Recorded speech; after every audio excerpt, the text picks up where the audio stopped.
Killer replica. A replica of what? A ghost trap? We had that car, and it sort of looked like it was legit. It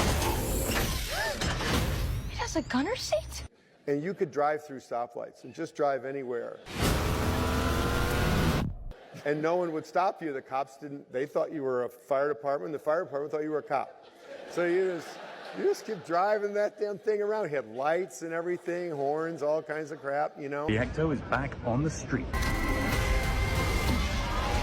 Ghostbusters, one of your greatest movies. I'm talking about the first Ghostbusters. You love that movie. You're proud of that movie. It was great. a sensation. It was great. It's great.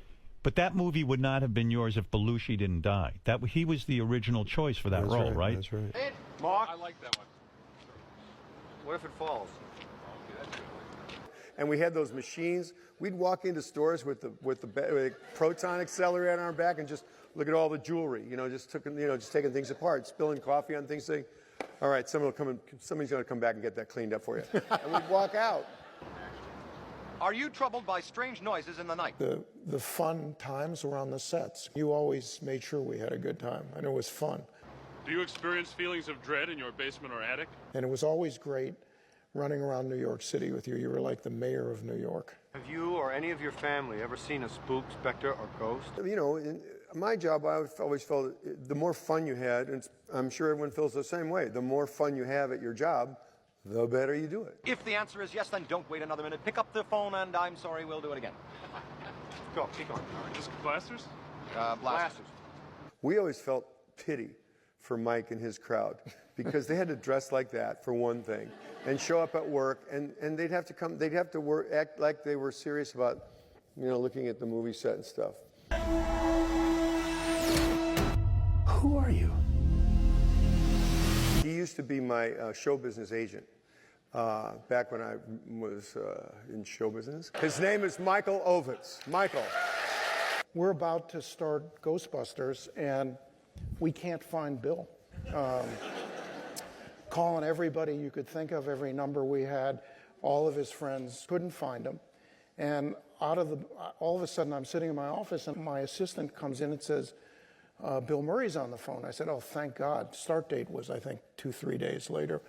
And he said, how you doing? I said, well, I'm doing great, but I mean, we're a little concerned. You need to be on set. And he said, well, I'm at the Taj Mahal. And I said, yeah, sure you are. And he said, hey, hold on. He started putting people on the phone. And lo and behold, he's at the Taj Mahal. He wasn't kidding. You disappeared before Stripes as well.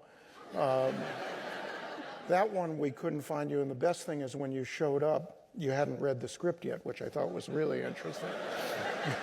I'm a quick study. What he's not saying is that an enormous amount of that movie was improvised and brilliantly by him, and which happened also again in Tootsie. Now, is this a new Ecto one? Yeah, so, in 1959, Cadillac put out this model car, and a company named Miller Media would turn them into these ambulance hearses. Right. But they only made 100 of them. I did not realize there was that few. So 3 of them are in the Ghostbusters family now. One of my favorite stories is when Coca-Cola bought Columbia Pictures. And they were just like businessmen from Atlanta, and they were all dressed up for work. And they came to visit us on the set of Ghostbusters. Would you like to be looking at him while he says that and then to the camera? And when you're in the movie business, you can smell, you can actually feel when someone enters the set that's not one of you. You can feel it. It's real. I'm not exaggerating it. You really do. You really feel it. And I remember we were on the biggest set on the lot. Our courteous and efficient staff is on call 24 hours a day to serve all your supernatural elimination needs. So we're in this crazy set there. Coke guys come in, and they're just standing there like, man, we own all this, kind of thing, right? There's like 7 or 8 of them in suits. Our courteous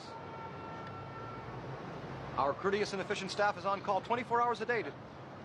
And so we just started clowning around with them, just talking to them. And they were kind of amused for a little while. And then they're looking at their watches. They start going, thinking, when are they going to get to work? And we didn't. Did not. We did not get to work. I intentionally knew what I was doing. It was like, I'm going to make sure these guys never come back here again. And we just kept playing with them and playing with them. And then they're looking at each other, and they know it costs like $70,000 an hour. And we've done absolutely nothing but talk to them. And they left, and they never came back. So what do you do now with yourself, with your free time? I work up in Silicon Valley between San Francisco and San Jose, investing in... We know where it is, Mike. You don't have to talk down to us. You don't have to talk. I don't know, because are we going to take that? I don't know.